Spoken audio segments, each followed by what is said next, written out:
We acknowledge the traditional custodians of the land on which we gather, the Turrbal people of Yuggera land, as well as the Woiwurrung people of the Wurundjeri land. We recognise their continued connection to the land and waters of this beautiful place, and acknowledge that they never ceded sovereignty. We respect all Turrbal and Woiwurrung elders and ancestors, and any First Nations people here today. I can't take it anymore! Good afternoon, good evening, good day, and good morning, Blurtstars, wherever you are around the world. You are listening to the new Blurt. You absolutely are listening to the new Blurt. Good evening, good afternoon, good morning, wherever you are in the world listening or watching this. I am the Kegsta, and tonight I'm coming to you from Wurundjeri country, with the Kulin Nation from the Wurundjeri people. Sovereignty was never ceded, always has been and always will be Aboriginal land. If this is your first trip down the New Blurt Lane, well, welcome to you, and we hope you have fun.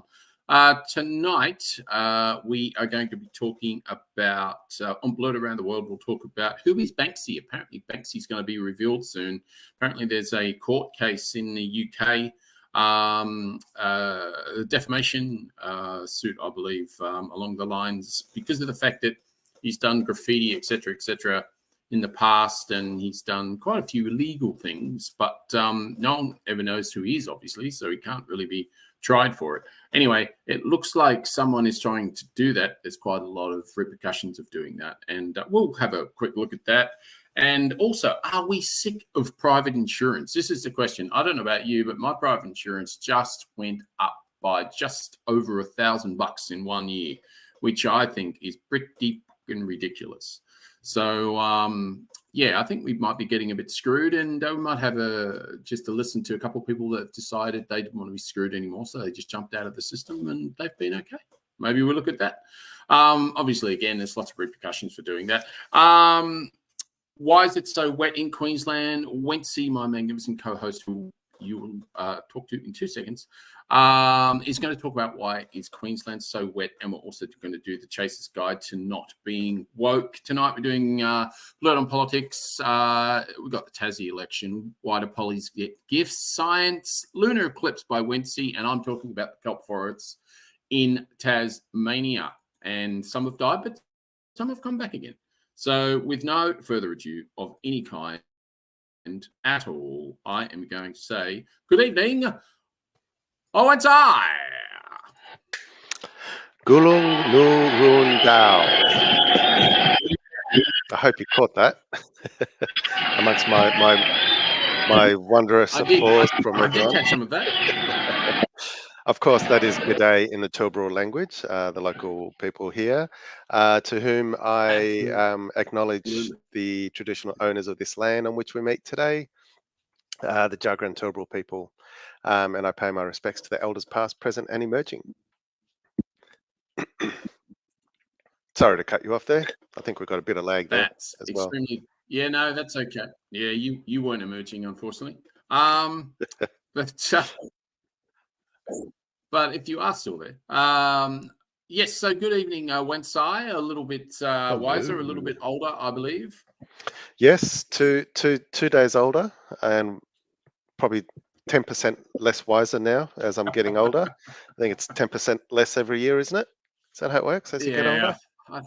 I think it's something like that, isn't it? Have I reached the bell curve where I've reached the peak of my wiseness, and then it's just going downhill? I don't know if you've reached. I don't know if you've reached the bell curve, but you probably reached the bowel curve. So, boom, boom, tish. Where's that sound effect? Definitely the bell kit. Yes. As the government would like to remind me. Yes. Every 2 years. It's true. It's true. I'm up for my. I think I'm up for my fourth one. I'm waiting for my fourth one. I think. Yeah, fourth one. But no, look, they're fantastic, actually. Are they? No, 50, 52, 54, 56. So, yeah. Oh. Yeah. But anyway, yeah. So in America, if you got one of these kits, or if you tried to do what these kits do, it would cost you a fortune. So yeah, true. It's actually, It's pretty amazing what I mean. Like mammograms, you can get public mammogram. Well, not public, but you know what I mean. I hope it's not public. I'm sure the women do not want a public viewing of their mammograms. No, I would not think so, because that would be one of the times in their life, I believe, they would be in a lot of pain. I know Because they get so much are in pain. Yes, they've had so many things that give them pain that we probably couldn't handle, but the mammogram apparently is even worse.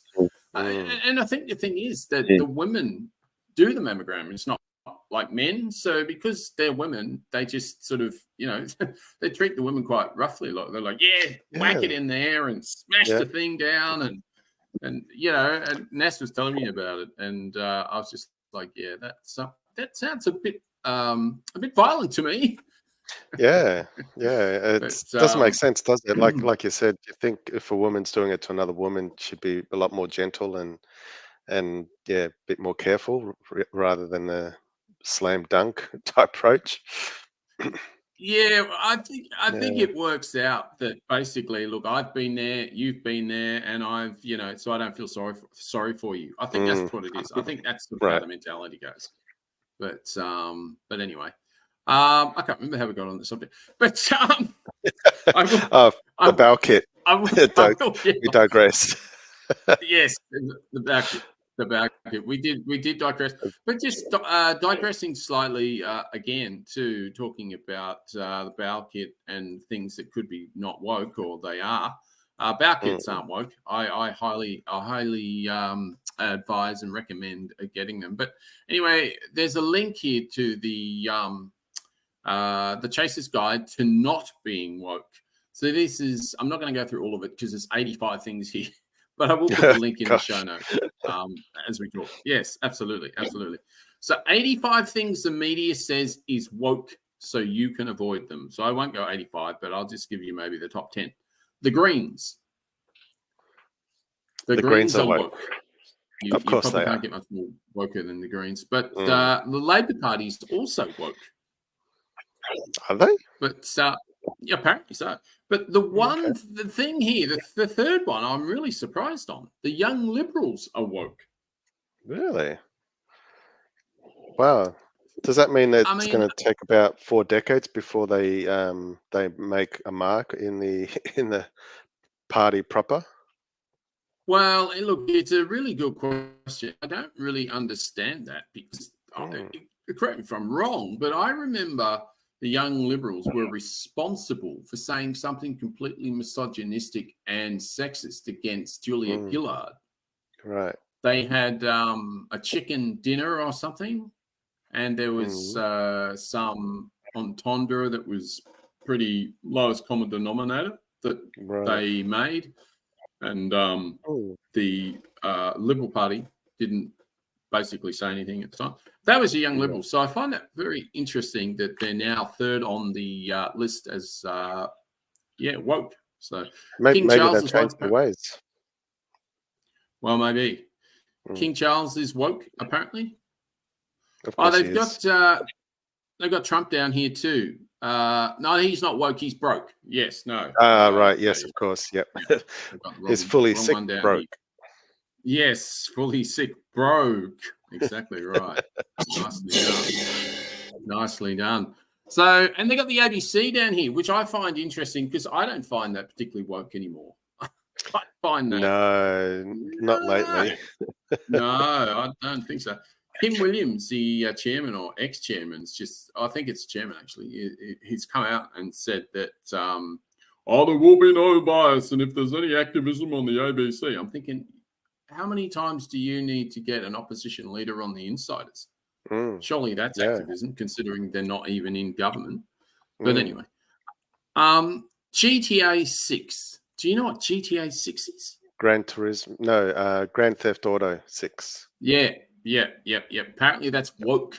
Oh, apparently that's woke. Now, there's a link. All of these have a link. So if you want to have fun and have a look what the hell they're talking about, you can do that. I'll only go through another couple and that's it. Pronouns are woke. Of course. But they probably would be. Gen Z is woke. Yeah, I'm not surprised by that. and protesting's woke. So that's Of course. just a few things there. So Especially the Extinction Rebellion mob. Oh yes, absolutely. Well, they are. They are. Actually, I was listening to one of the Extinction Rebellion mob a little while ago, and she's a 75-year-old grandmother, and she is full on to it. I mean, she doesn't want to hurt anyone or anything like that, but she's more than happy to break the law and go to jail if she has to, etc., etc. She comes from an eco or environmental science background. She was a scientist, or she was a lecturer in science, or something along those lines. And she really, really cares about the planet. And she's now at her age. She's just gone, fuck it, I don't care. Yeah. I want to do something about it, and if you put me in jail for it, yeah, go for it. Yeah. So, she's absolutely woke. She is 100% woke, and I'm not 100% down on Extinction Rebellion at all. I know they get a bit of a bad rap, and I understand why they do what they do, because they just get sick of being ignored, basically. So, but anyway, you wanted to talk about why it's so wet in Queensland. Now, is that just under your armpits, or what are we talking about? Oh, no. It has been a little bit, but it's, man, just not even 4 weeks ago, it was hot and sweaty, the other type of wet. And now it's turned to being cold. I'm now wearing tracky dacks. If I was to stand up, you'd see my tracky dacks underneath this suave look up in the upper area. I was going to say, you don't want to ruin the illusion of the ensemble on top. Don't do that. COVID ruined that illusion, as we all know, with Zooms and team meetings over the last 4 years. So there's no illusion to be broken there. No, true. Yeah, so it's probably been about 4 or 5 days. It's been just raining constantly, almost all day, every day. Whether it's light showers or heavy rain. I haven't had storms, but just since this morning, we've had 26 mils of rain just in the Brisbane area. Archerfield, which is not far from where we live, is 22 mils of rain. There is this massive 7,000 kilometer 7,000 kilometer stretch of cloud going from the Northern Territory, as I'm showing right here on the map, and it's stretching across the northern half of Australia. Link will be in the show notes, people, so it will be. And it's going from Northern Territory all the way to New Zealand. So, and it's moving really slowly. Yeah, so it's a huge rain band. Yeah, it is. Yeah, so with the rain, is it particularly cold weather as well? Well, for us it is. It's dropped down to 21 degrees during the day. Jeez, that's freezing. Right. Okay.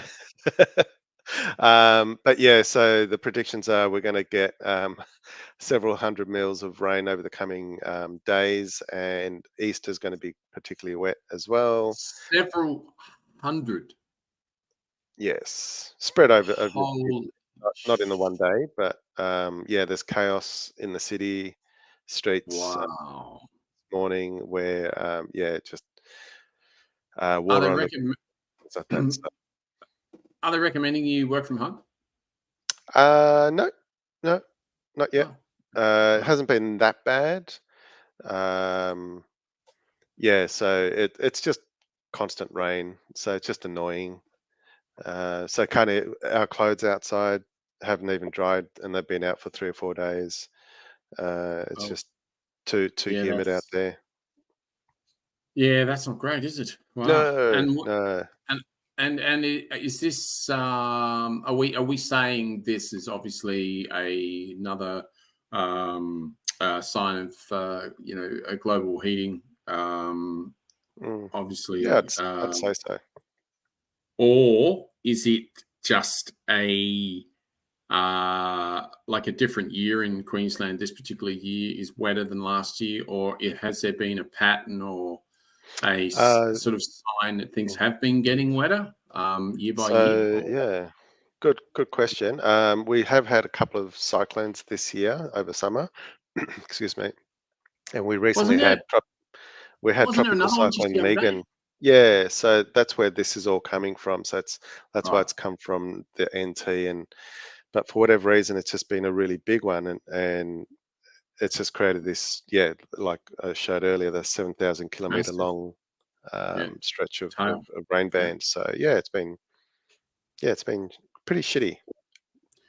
Yeah, that's not great. Well, just make sure that you've got your boat all sorted, and Yep, just in case. yep, got Um, that ready. It's always in the back, just in case. Nice. Now you live on a bit of an incline, don't you? I think. Yeah, we're on a slope, so the water goes down and the house is at the top, so we're So safe. Yeah, so that's a good thing. That's a good Yeah. thing. Okay, well, we might keep an eye on that over the next week or two and just see where that's going. Yeah. Sounds a bit not great. Something else that sounds a bit not great is that I don't know if you have already had the letter, but I got a letter from my wonderful health insurance company just the other day, just to tell me they wanted to put my insurance up by, I think it was another $16 a month, I think. Jeez. And I worked out that since I had the insurance, I think it was only 5 years ago. Within 5 years, it had gone up. It's gone up like something ridiculous, like 1,500 or something like that. Jeez. And I was looking at the rates, the average rates, and the average rates are around about 3.3% or 3.03%, I think it is, raise. Up an increase. Yeah. Yeah. And Bupa is 3.61. That's on the high end of that range, And by the sounds of it. I'm not particularly happy with that. No, So, I wouldn't be.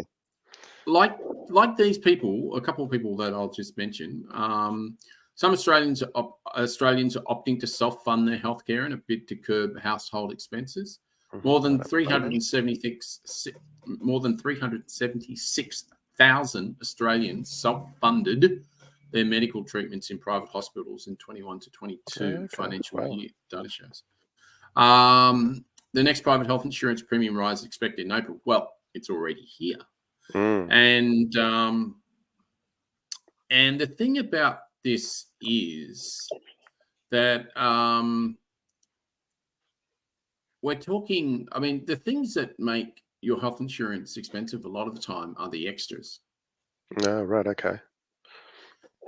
And it's really Scott Pape, the barefoot financial investor, who's got some really good information. Yeah, if you don't know who Scott Pape is, find out who Scott Pape is. We might even put a link in. Save you doing the walking. But he recommended a long time ago that you get the best hospital insurance you can, but you don't take any extras. Yeah, so just get the basics.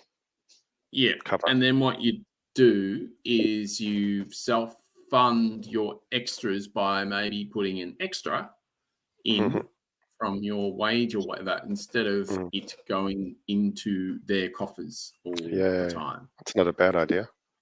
So I think we might be having a look at that option, because it does get a little bit ridiculous at times.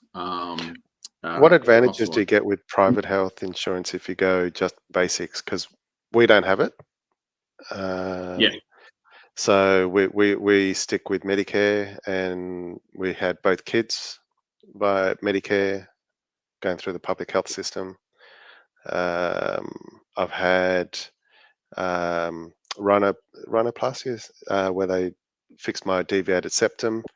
That was all under public health and Medicare. What else have we done? We've had heaps of other smaller things, nothing life-threatening, but other smaller things through public. And we've been on a waiting list, but it's gotten done. Doctors have been professional, nurses have been professional. They've all been very, very good. So we've been very happy. So what do you get with basics? Well, my dad had fantastic help and procedures and nurses and doctors, etc. When he was going through his cancer treatment. at the Royal Melbourne, and he couldn't have been given them up more of a higher recommendation. They were just so good and so attentive, and you know, the communication was really good, and he built a really lovely relationship with them. So look, I'm totally on what you're saying, and one of the main reasons that we got private health insurance a while ago was that if you reach a certain threshold wage-wise, you then, if you don't have private health insurance at all, then you have to pay an extra percentage, etc. Medicare levy or something. On top of the one you already pay. So the first is the Medicare levy. It's charged at a rate of 2% of a person's income and helps the public healthcare system, which we know. And if you don't have private health insurance, that levy is typically between 1% and 1 to 1.5% of a person's income. But there's also the lifetime health cover, a loading charge to your hospital premium if you don't have private cover from when you turn 31. And one of the ladies, Miss Davies, said the levy was first introduced in 1984. She weighed up her options, concluding it did not make economic sense for her to get health insurance. She also decided that if she ever had to pay the levy surcharge, she would prefer her money to go to public health than insurer. And I must admit, we are definitely thinking more and more along these lines. So that's been our argument as well, that if we had to pay that extra levy, I'd rather it go back to the public health system than in private hands. You still there? Yeah. I am still here. Sorry. I think my internet's a bit. I think the internet's a little bit crap. I think someone's come home and turned the internet on straight away. So I did see someone walk in the background there, so I do know someone did arrive. Yes, I know. Well, if you want to maybe just have a chat with the listeners for a second, I will be back in 1 second just to see if I can get a better connection. No problemo. So yes, we're talking about private health insurance. Like I said, we haven't used private health in a very long time, and so I don't believe we should be using it just yet. Although I do occasionally think that we should get the basics cover. So I do need to look at some of the pros and cons of getting private basic cover, and if we did get private basic, I'd like to know what the benefits are.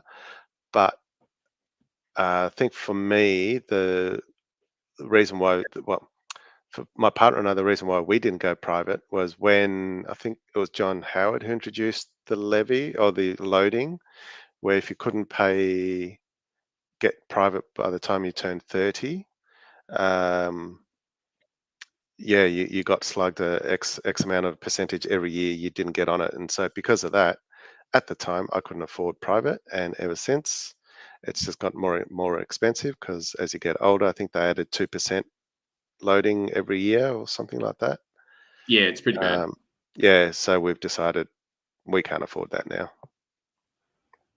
Yeah, well, again, I think you've probably made not a bad decision. I mean, because when I think about it now, the only thing we really use it for is a bit of dental, and glasses, where we get our glasses aren't that expensive anyway.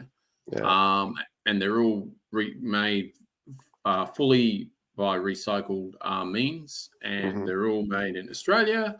They're all designed in Australia. And so it's all good for the environment, and they're not expensive either. So you're not paying, stupid Gucci prices and all this sort of stuff. I'm not opposed to plugging them. Who are they? Dresden Eyewear? Yes, Dresden Eyewear. They're really, really good. And they've got a fantastic website too, in that you can actually test the glasses, how they may look on your face, via the website. Oh, nice. On the mobile. It's really quite cool. Cool. It's really quite cool. So, Dresden.vision/au for those playing at home. Yes, and yes, I highly recommend if you don't want to spend $700 or $1,000 and have to worry about your private health insurance giving you some money back. Yeah. Go to Dresden. The pair I'm wearing now have transitions. They have reading. They have stigmatism, and they've got something else as well. They got something. Yeah, there's about 4 things in them. I can't remember. Nice. But all up, they're about $400 or something. And if you're at OPSM or anything like that, it would be around 1,000 or just under, $700, whatever it is. Yeah. So it's quite a lot cheaper. And again, unlike OPSM and all these other ones, all their stuff's made in China. It's not made in an ethical environment, whereas this stuff is completely ethical and they reuse everything. Nice. So it's really, really cool. So much so that Ness, my partner, used to have a pair of glasses that was made out of reused dollars.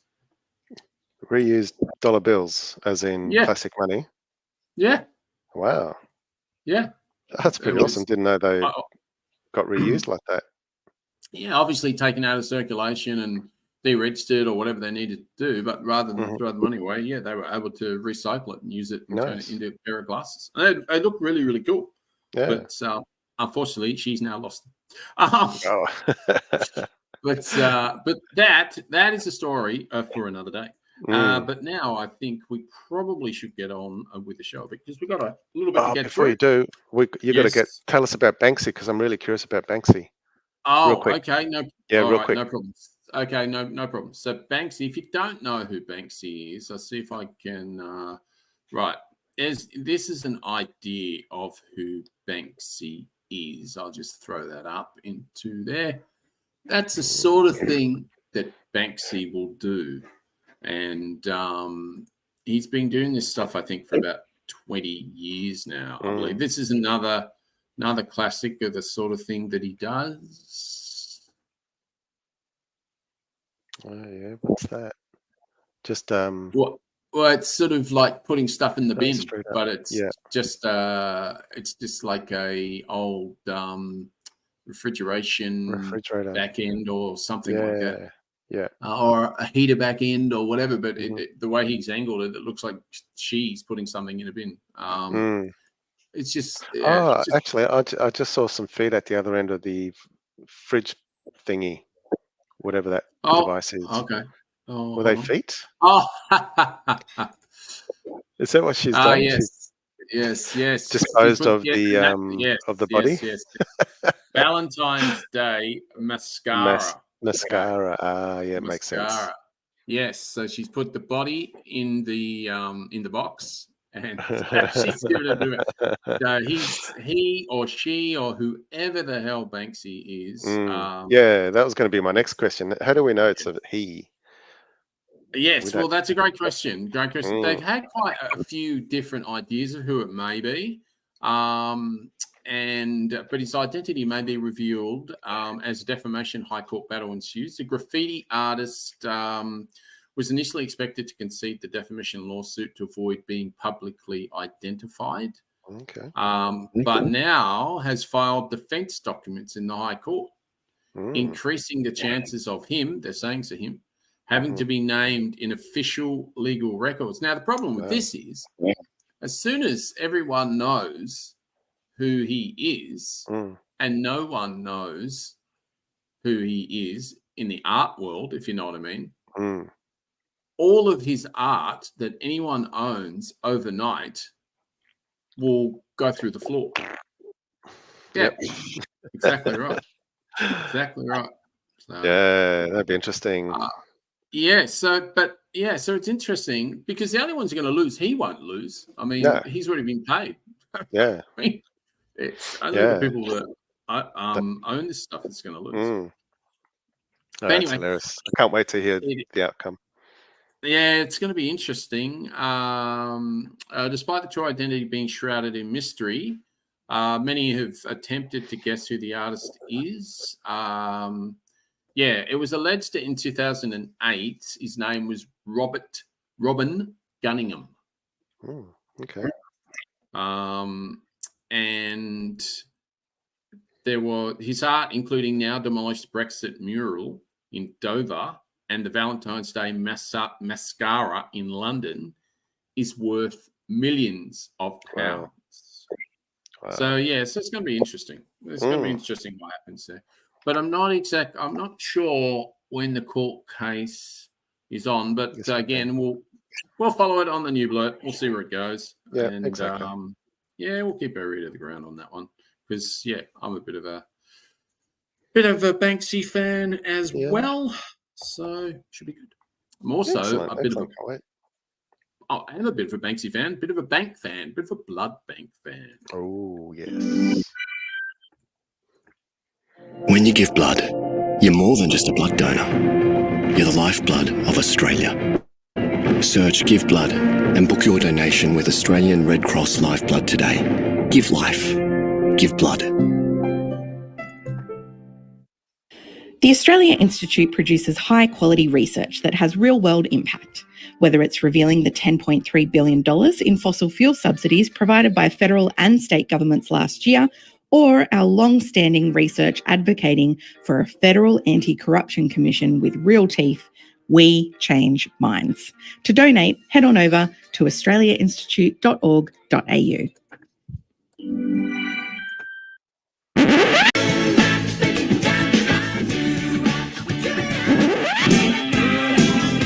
As the sting says, what on politics? Let's get ready to rumble! Yeah, well, there wasn't too much rumbling down at the Tasmanian election. No. Thought I might just throw this up so you can have a look at it.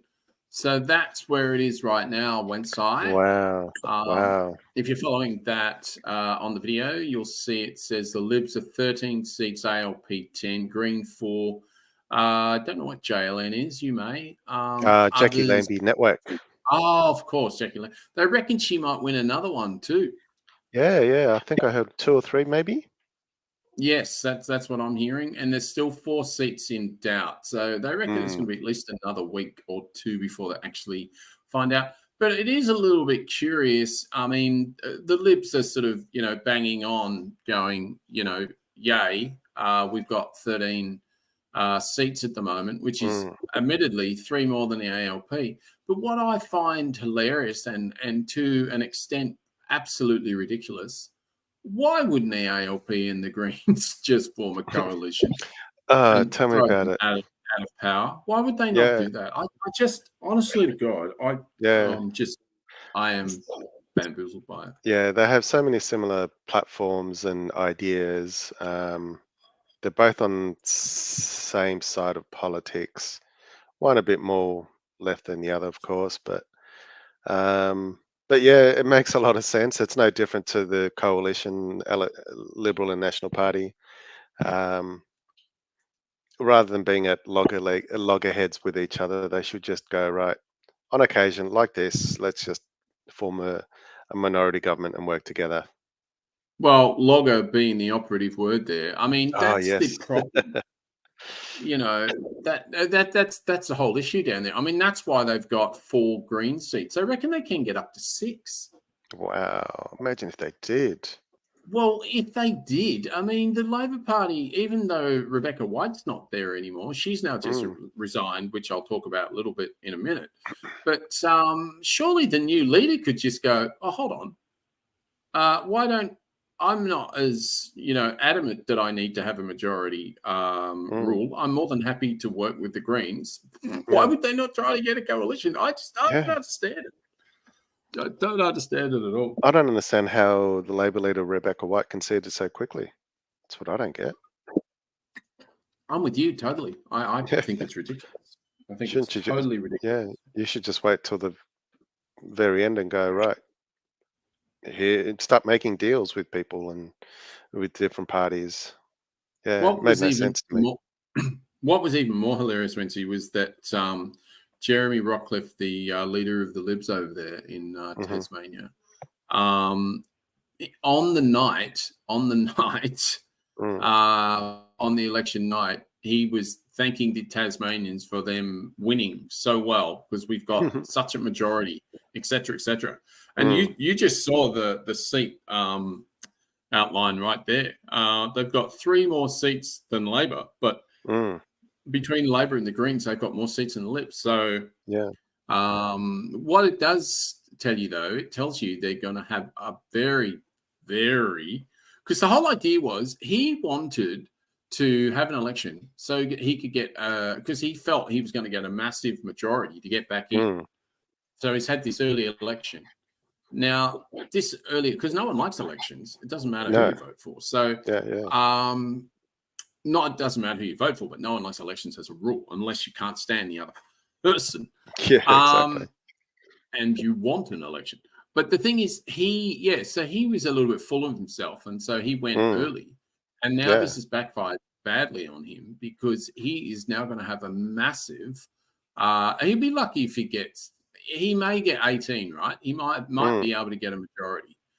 But that means the other side has 17. Yeah. And what that means is that any vote they have, if they have one person sick, they can't, or 2 people sick, or one person didn't turn up, or whatever. It means, so it's going to be interesting. It's going to be interesting. Yeah. This is what I don't get, because he lost 2 of his Liberal members over the last 12 months or 6 months, and they became independents, and that's why he's gone, right, I can't do this in a minority, so decided to have the early election. But doesn't look like they've gained any extra seats since this election, so they've gone. They haven't. They've essentially gone backwards because he wanted a majority, and he's got nothing to show for the election. Well, I think you're 100% right, Wencee, because just the other day he had 14 seats and he's lost that one. So that must have gone to the Greens or someone else. But there's 4 seats in doubt. So, and I don't know. I do know. Jackie Lambie's got 2. They reckon she's going to get another one, and then there's only 3 seats left. So if there's 3 seats left, there is no way the Libs can rule without talking to people. Yeah, which in a way is a good thing, because Jackie Lambie's network is not easy to deal with. So no, and especially when the Liberals were during the election campaign so against Jackie Lambie, and they even went to as far as creating a website that was very similar looking to the Jackie Lambie network's official website, and just posting all the lies that Liberals always do about what Jackie Lambie network represents and what they would do if they had any power in that parliament. So it's now come bit them on their backside. Kidding me? Did they really do that? Yeah. I haven't been able to find what that website was all about, but yeah. So they've bitten the hand that feeds, basically. Yeah, pretty much. Yeah, it's going to be, it will be interesting. It'll be really interesting how it ends up. I hope it's super tight, and I hope they have to scrap for every single piece of legislation. Yeah. I mean, it's a little bit the same as this parliament, really. They can't make a lot of decisions without the Teals or the Greens, etc. And I don't think that's a bad thing at all. Well, we've seen with Gillard that you can work with a minority government. You get more legislation through. Still pass more legislation in that government than any government since, or even before. I think she passed more legislation than bloody Howard did. Yeah. So Exactly. It's absolutely positive. Possible. So just a couple of things that you were talking about, Rebecca, before. So yes, she has resigned as the leader. She made that announcement on Tuesday. Apparently, she's going to continue parliamentary representation of her seat of Lyons. She obviously won that, I assume. And she left the possibility open for a minority government negotiation initially, but then she denied her own,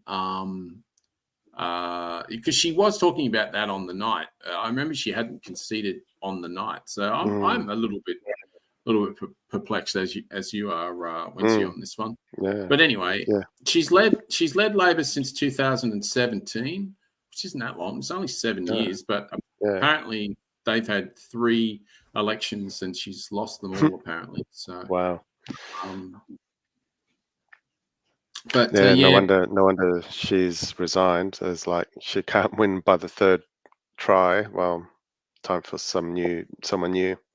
Yeah, absolutely. And so White returned as leader after David O'Byrne's resignation. Now, I believe, so he departed because there was sexual harassment allegations, apparently. Oh, right. But I believe that he is now an independent. Yeah. And I'm not 100% sure on that. White previously campaigned on removing poker machines from pubs and clubs. There'd be quite a lot of people down in Tasmania that would be against that. And obviously quite a lot that are for that, but there's definitely a lot that would be against doing that. It's a fickle place. It's such a beautiful oasis of a little island. It's got so many amazing things, but it's just phenomenal. Some of the decisions that they make with like national treasures on their doorstep. Yeah, exactly. Like logging of native forests. The thing that that hurts me the most is that industry isn't even the biggest employer in the whole state. For native logging. For native logging in Tasmania, apparently 300 jobs. Yeah. Yet 300. Exactly. That's they don't even make a profit. No, and all they do is they wood chip this stuff. Yeah. So why? It just gets to me, and I'm really surprised the Greens haven't made bigger inroads over the last few years during these elections. You'd think they should have won at least 6 or 7 seats by now. Well, I was listening to great man Bob Brown this morning, and he was saying that what they do with the native logging is apparently they're not allowed to interrupt the swift parrot. It's like one of the crucial species that are on the extinct. Well, to be on the extinct list. Apparently, there's only I think a couple of hundred or 1,000 or something. There's not a lot of them anyway. But by 2030, they reckon there's going to be less than 100. But one of the biggest reasons for that is the native logging, because they love the old growth forests. And what they've been doing is they've been going, okay, fair enough. Well, we won't touch the swift parrot. But what the swift parrot does, it migrates to the mainland. Right. As soon as it migrates to the mainland, the bastards cut the trees down. Fuckers. Yeah. Pardon my French. No, absolutely. That French is warranted. Absolutely. And Bob Brown was talking about it this morning. And it really made me ill. It really did. Yeah. And it was horrible. And I cannot believe that people vote for that. Like 14 seats have voted for that. Yeah. Anyway, leadership transition. Dean Winter likely to seek party leadership. Winter elected from the Franklin electorate. It's got a significant party influence. Potentially for leadership ballot. They think he's going to be the leader. So he is from the Franklin electorate. You would hope he's got a green bent. Being from because I know that Labor definitely won that, or the Greens won that. My bad. Sorry, Labor obviously won that, but I'm glad they did. The future directing the party dynamics. Party's focus shifts towards renewal, leadership stability, decision-making process to reflect both party and parliamentary dynamics, and the leadership change to shape Labor's positioning in Tasmanian politics. Well, personally, I just think that they need to stop sitting on the fence, because I feel that's what Labor is doing now, and it does my head in. I just feel they're sitting on the fence. And the problem is you've got so many, because we were watching a show just last night, and it was on, it's an Australian story show. I absolutely highly recommend it, especially if you're a younger person, definitely if you're an older person. there is this girl, I can't remember her name. It's Ananji or Anji something or other. I can't remember what her surname is. But she was a 16-year-old that took the government to court. Mm-hmm. And the reason she took to court, it wasn't just her. It was a few of them that took them to court. Took Susan Lee to court because she said that they had a duty of care to look after the kids. Yeah, we've talked about this recently. But yes, go on. Absolutely. And she's now about 18 or 19, I think, and she's now trying to put a bill through Parliament because that was appealed and they lost on appeal. The reason they lost on appeal was not because they thought they didn't have a duty of care to the kids, but because it wasn't the court's decision to uphold that particular view that they didn't have a bill for, if you understand what I mean. Right. So then they went, okay, so we need to make a bill, get the bill passed, and then you can uphold the law because there is one. Yeah. So she's now studying law. Right. Good on her. Yeah, absolutely. But the reason I bring that up is because she doesn't sit on the fence, and that's the sort of people we need going forward. And the reason I bring that up is because she can now vote. So next election, she'll be able to vote. All the kids that were striking in those school strikes, the ScoMo's going, oh, you should be going back to school, blah, blah, blah, blah, blah. Absolutely. They're all voting. They're all going to be voting. There's going to be a massive, but all those people, they want stuff done on climate change, and they don't want it done in a year. They want it done now. Yeah, like and no more bullshit. No more bullshit, as you say. Yeah. So. Yeah, exactly. Elijah's next for the state election. Exactly. No bullshit. No bullshit. So yeah, all the young kids are coming up like Elijah who'll be voting at the end of this year at the state election.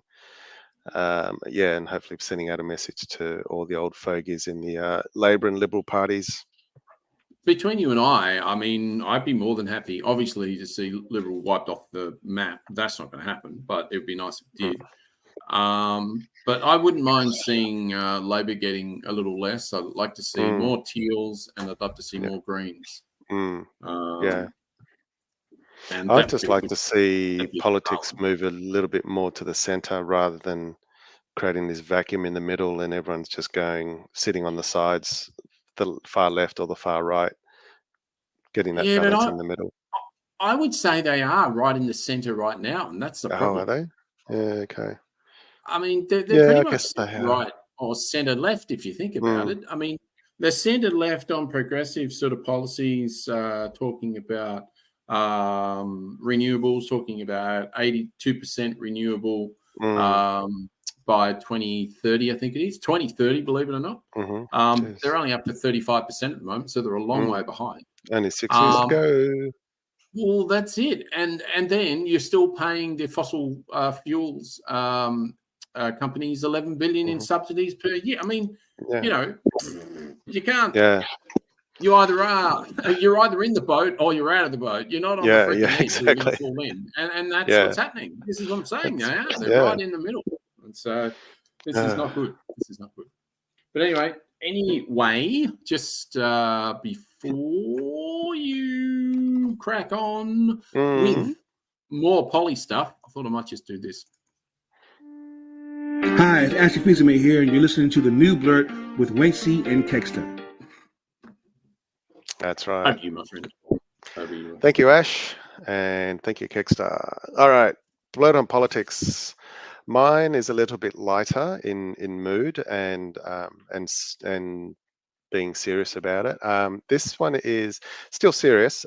This is about gifts and what our Australian politicians can get as gifts and what they need to do. So just in the last day or two, a lot of politicians have updated the gift register that all politicians must adhere to here in Australia as to what gifts they've been gifted or received. Even if they're free tickets, they still need to be declared. So Albanese, the PM of Australia, who's the leader of the ALP, Australian Labor Party, he declared that he received some free tickets for the Taylor Swift concert recently in Sydney. Annika Wells, also from the Labor Party. Sorry, you're going to say? Did he give them away? No, he attended. So he was in a corporate box, took his fiancée. You may or may not remember, prior to the concert and before Taylor Swift landing in Australia, he was on just about every media outlet, whether it was radio, TV, saying, "Oh yeah, he's a Swiftie, he's this and that. He likes Taylor Swift." So obviously angling for some tickets. I thought he was Yeah. going. I thought he had tickets. I thought he bought them. He must have been gifted legitimately. them. So nope, he got gifted them. So did Annika Wells. Received 2 tickets to the Taylor Swift concert.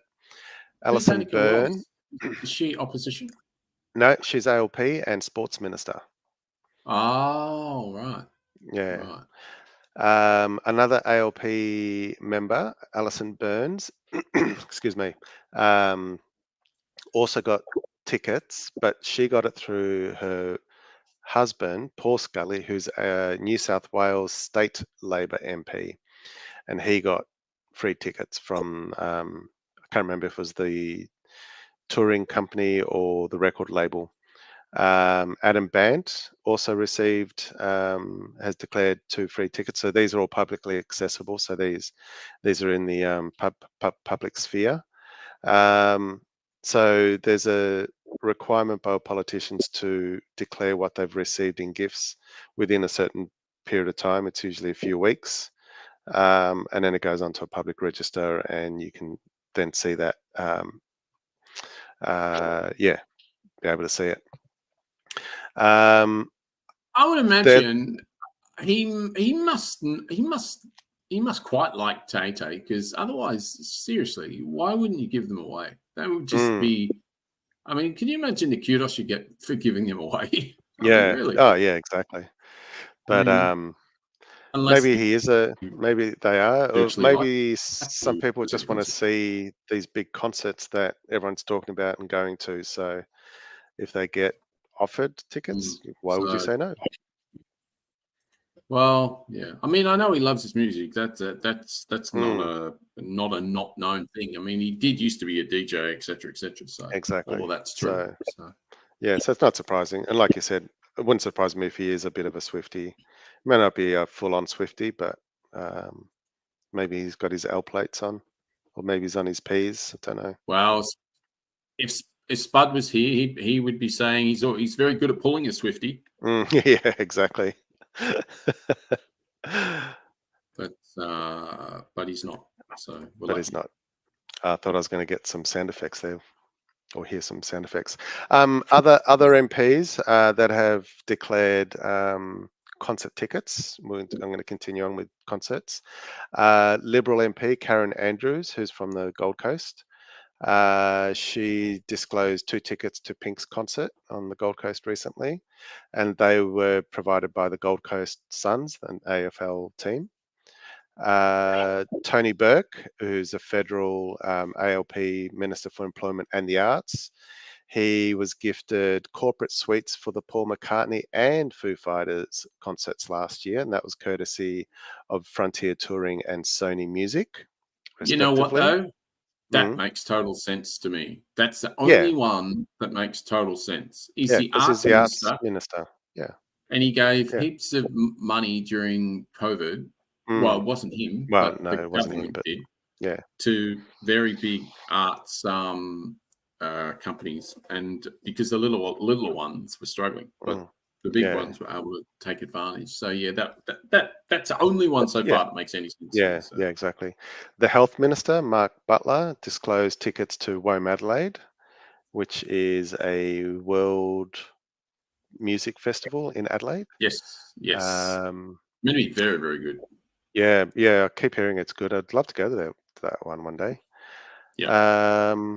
Labor MP Cassandra Fernando disclosed 2 tickets to dinner and a soccer game, courtesy of Melbourne City Football Club. ALP Resource Minister Madeleine King received tickets to the 7 West Media Corporate Box for the worldwide, no, what is it? WWE, whatever that stands for. World Elimination. Wildlife. No. You mean the worldwide wrestling thing?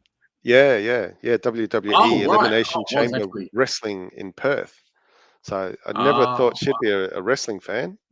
Who is this? Who's going to the WWE? Madeleine King, who's the Resources Minister. Yes, I know Resources. Yeah.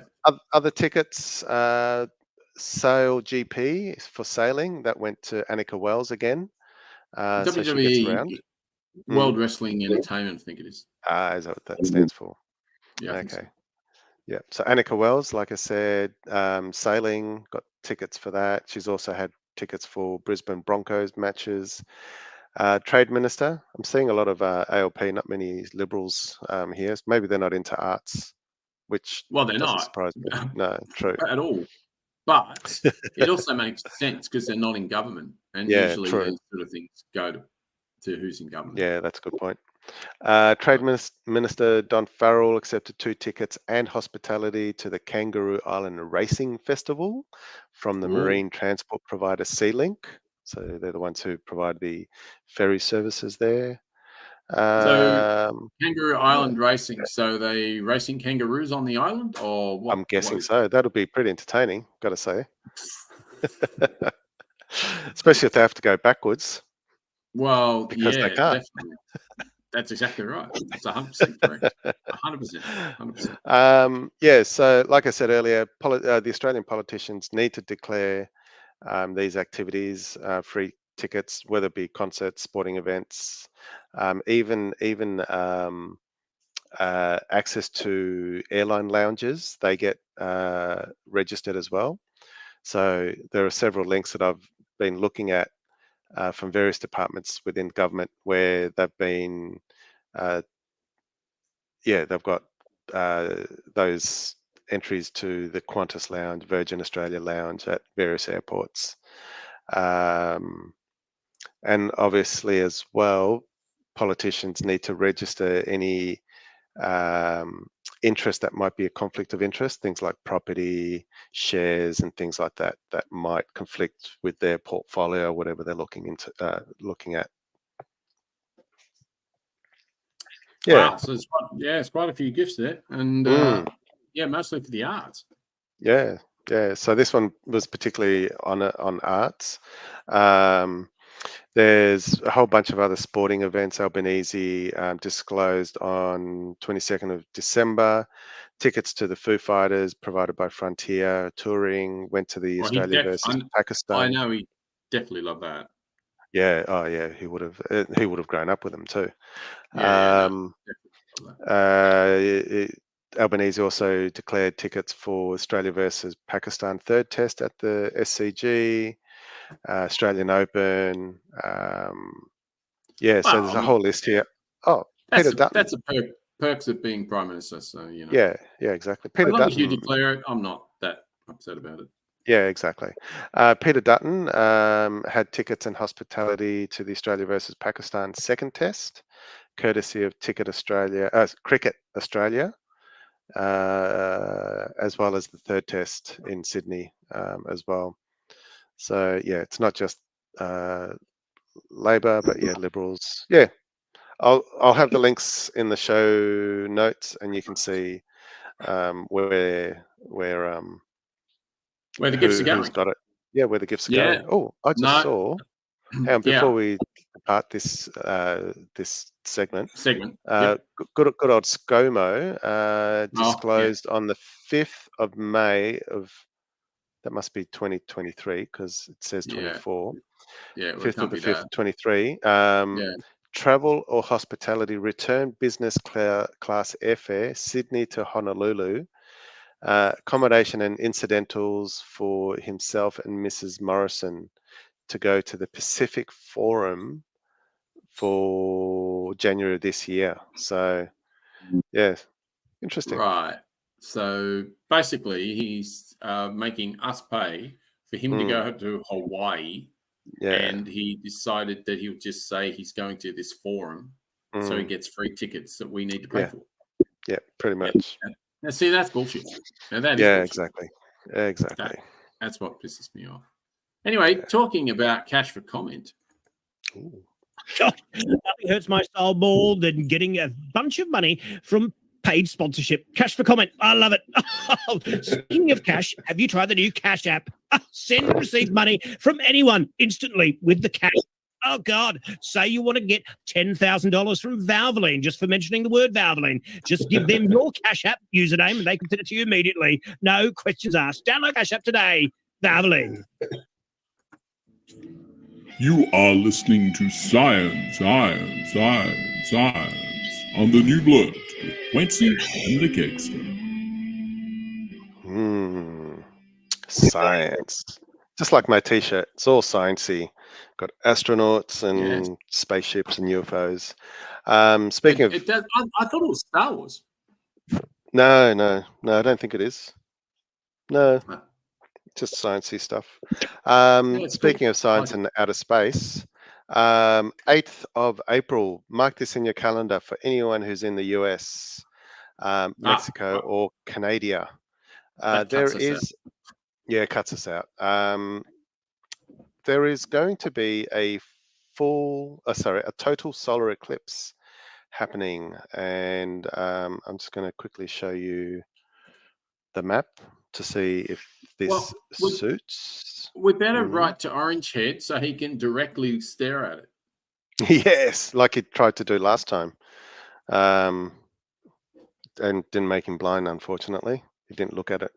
He must have looked somewhere else, the idiot. But anyway, so 8th of April, we have a total solar eclipse. That's when the moon covers the sun from our perspective.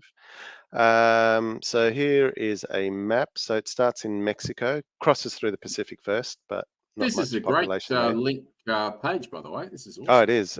I will share that. It's a New York Times article, and I have a subscription, so I will share it so anyone can view it without a subscription. But yeah, so it crosses Mexico, goes through Mazatlan, then goes through Texas, San Antonio, and Austin are right on the edge of totality. Goes through Dallas, Little Rock, Indianapolis, Cleveland, Buffalo, through Montreal, and then Gander in the far northeast of Canada. It will start roughly 11:07 a.m. on in Mazatlan. So that 7 a.m. it translates roughly to, and I've got my homework here, 4 a.m. on the Tuesday. Queensland in Australia, or Melbourne. Right, Melbourne time or Queensland time? Yeah, Melbourne or Brisbane, because I think we will have. We would have. Daylight savings has ended by then, so 4 a.m. Right. Australian time, Eastern time. I think, is daylight savings this Sunday? Not this weekend. The following weekend. Okay, right. Yeah. Okay, cool. Yeah, I'm definitely getting sick of being woken up by the birds when it's dark. I can tell you that. Yeah. So that's when it starts. What else can I show you? Goes through there. Of course, here's a bit of a closer look of the states where it goes through. Fantastic. Yeah, it's great map, this one. So good. And either side of this dark strip where you can see the little so those bright spots that you see, for those listening on the podcast, they're actually the city lights if you were looking at it from nighttime over the states. Okay. Yeah, so that's what they are. Okay. Yeah. So either side As of usual, that black if you are listening, links will be in the show notes, so you will be able to see this. Just pull the link up. Yeah, exactly. So either side of that black line or the central line of totality, you'll see a partial eclipse. So still very dangerous to look at with your naked eye without protection. So please don't use a welder's mask because they will not protect you. And a condom's no good. No, unless you're Donald Trump, then by all means do it, so that you never get to see us again. And unfortunately, we still need to see you. You just said he who shall never be named. Yes, I know. Sorry, it's hard to avoid these days when you hear it all the I know. time. Tell me about it. Especially Yeah. So when you're swearing at someone. yeah, exactly. You little trumper. Yes, exactly. So that's that eclipse. But for us in Australia, there will be two coming up very soon in the next few years, 2028 and 2030. They'll be the ones that are coming over us. So won't be over Brisbane or Melbourne, but there will be parts of South Australia and Northern Territory and parts of rural basically. Where is that map? I thought I had a map here. But yes, I'll have those in the show notes for the Australian ones. But yes, so come 11 a.m. on the Monday, 8th of April, total solar eclipse if you're in those cities. And yeah, keep an eye on the local news, and I'm sure you'll find out all about those total solar eclipses in your city.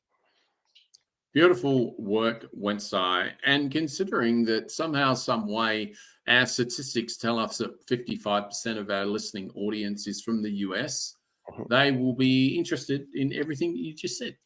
Yes, so, exactly. And so I've got a friend, James, who lives in San Diego, or near San Diego. Yeah, so if you're keen on seeing it, I'm sure it's not too far for you to drive to one of those cities. I think your brother lives in Texas, so maybe pay him a visit for that weekend and get a total solar eclipse as a bonus. So anyone in Florida is going to miss out on this, aren't they? Correct.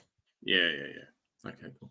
So John, if you're listening, which you probably James. not, but if you would, don't worry about it. No, I've got a mate named John Mayer, believe it or not. Not the John Mayer. It is a John Mayer. But I don't know if he plays guitar. He might. I don't know. Yeah. But yeah, he lives in Florida. Well, he did live in Miami. I don't know if Miami. I don't know if he still does. But anyway, yeah. No, John, if you are listening, which you're probably not, you don't have to worry about it. You won't be able to see it anyway. So it's absolutely. Unless you want to have a road trip up north. Yeah, exactly right. He loves a road trip, so you know. There you go. But look, that's fantastic as usual, Wencee. Brilliant. And there's something else that's pretty damn cool, and some really good pictures to go with it. And obviously, as usual, links are in the show notes. Giant kelp forests on the Tasmanian Peninsula are surviving the marine heat wave. As you know, a lot of waters around the world are heating up at the moment, which is a bad thing.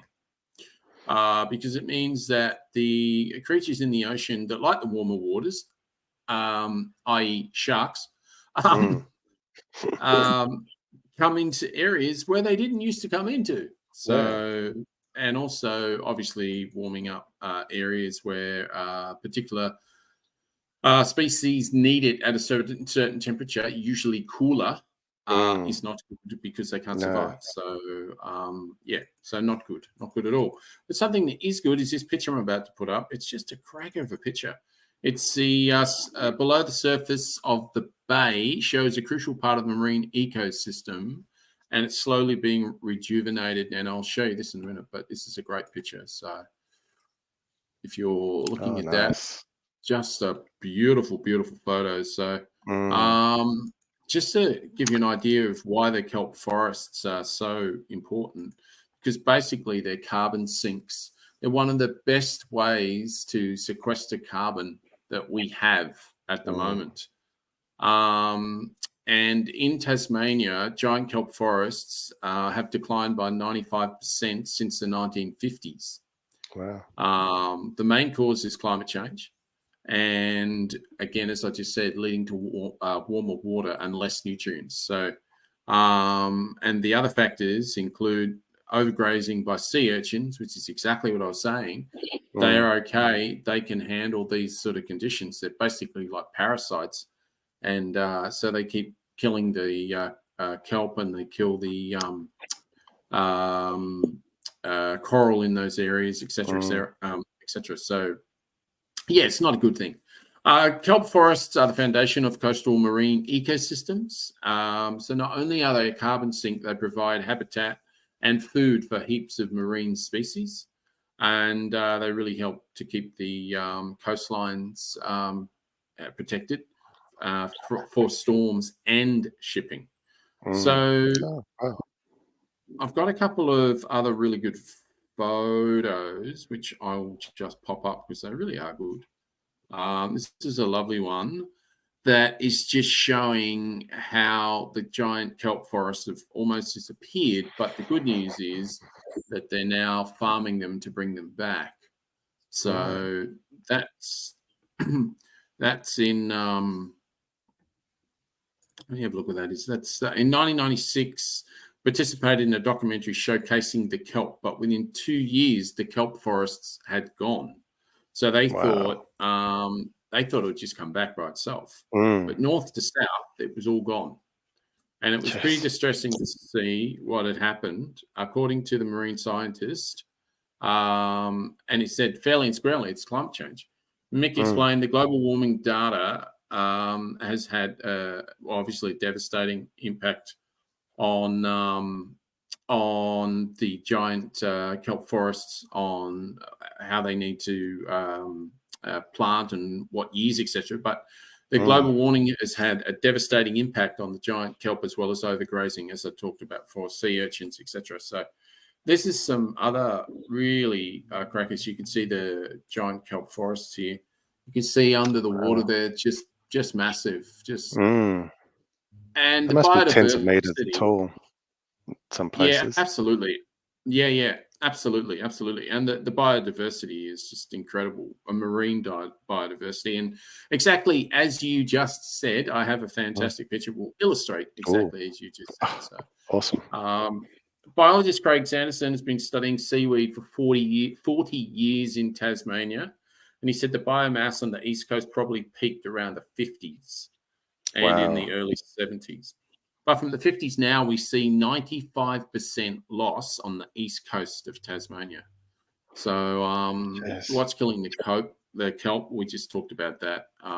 Also, the Eastern Australian current is displacing Eastern Tasmanian's cool, nutrient-rich water, which is causing the giant kelps, the forests, and stuff. Exactly what we just talked about. It's all about the water being warmed, etc. The water temperatures, changes.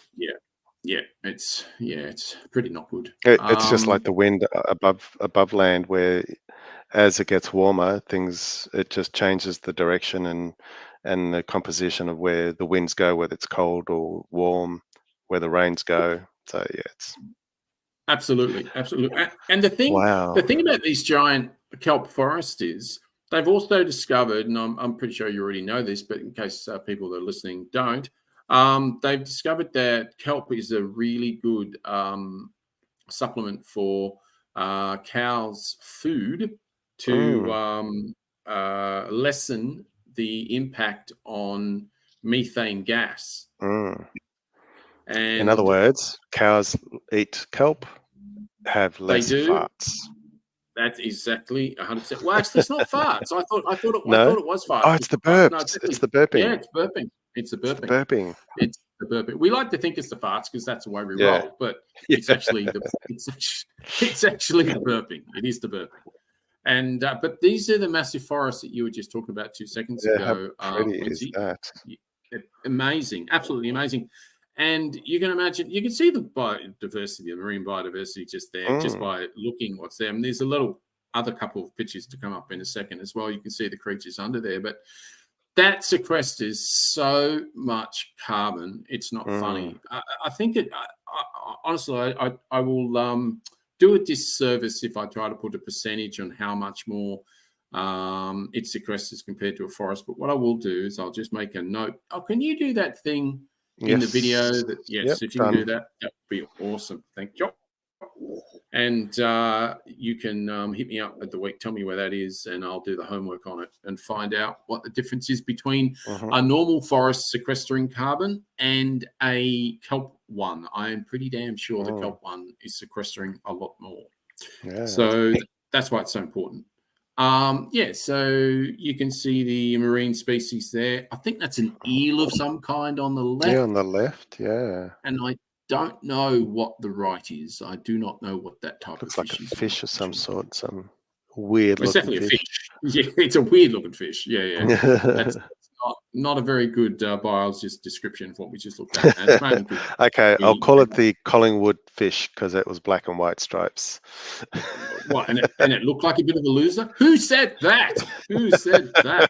No, don't. Losers. Yeah. Capital L, Yes, bloody yes. pies. At 3 the in a moment, row.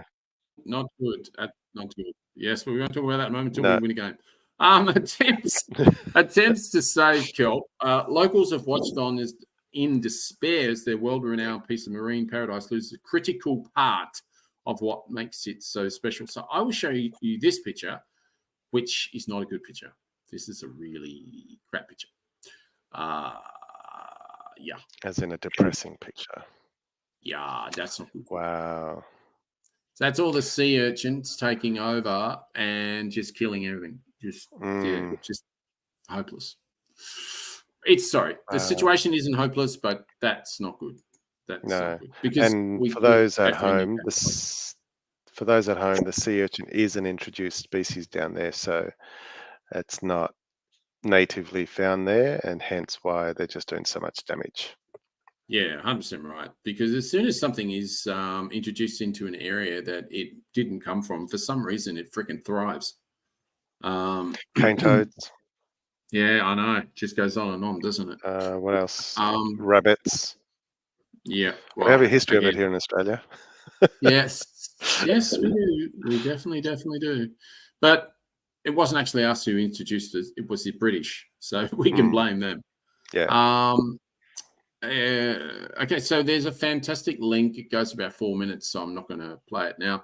But it's in this particular article. This article's a cracker, so highly recommend. There's some other really good pickies in here. I'll just wind this up a little bit because I know that we're cracking on here time-wise. But I thought I'd just say that after 18 months, there was a new restoration approach. The scientists are growing kelp from seeds in the laboratory. Wow. Plants are tied to PVC pipes and grafted to existing kelp on the reef. And that method helps our kelp grow quickly and attach to the seabed. Right. After 18 months, the kelp has grown now to form a new field of 3,500 square meters. So that is a good story. That's a good story. It's a good story. We've got to keep it up. That's a good story. Juvenile kelp plants are also regenerating naturally. Again, brilliant story. Future plans, the team will continue replanting kelp in April and expand the project to other areas. The success of the project offers hope for restoring kelp forests in Tasmania. So it's a really, really good news story. And as I say, the link's in the show notes. It's well worth reading. We all need to be aware of it. We all need to care about it. It's really, really important. It's one of the reasons that the Tasmanian election was so important, because these are the sort of things where legislation is made that these can be protected, more money can be put in for funding to, to increase the research and the grants for growing bigger forests and even in different areas, et cetera, et cetera, et cetera. So that's why government's so important. That's why people that just say, "Oh, I hate politics" and whatever. It's like, okay, you can hate politics, but I'm sorry, it runs your world. So if you want to just ignore what's going on around you, that's fine. Yeah, exactly. But anyway. But that's the end of that. That's the end of us. We've had another long show. We've had a few long shows lately. Yeah, we have. There's so much to talk about, though. We could go on for hours, just like the PEP podcast. But we're not going to go down that path of 3 hours plus. Yeah, Chaz did another 3 hours this weekend. Apparently, he's doing another. He's doing 2 this week. Apparently. Wow. Yes, they just caught up to us too. They just got their what do they call it? The Pepsquacentury or something. Yeah. Which is their 150th. So 150. 150. Yeah, they're 150. They're 150. So they're a little bit behind us, but theirs have been a lot longer and definitely far more downloaded. But Yes, we won't but that mention that. But anyway, no, don't mention the war. But that's absolutely fine. It's always a pleasure, Wencee, as usual. It's never a chore. Never a chore. Never disappoints. Always No. learn something. It's always good. Exactly. Well, I hope you So have a great week. Have a safe Easter break for everyone listening. And yeah, we'll catch you all next week. we will catch you all next week on the Tuesday. We'll be back on the Tuesday, obviously, as Wencee said. We have a holiday. You have a holiday. If you don't have a holiday, sorry about that. But if you do, enjoy it and keep safe. And as Wencee said, we'll be back on Tuesday. So it's good night from me. And it's good night for me.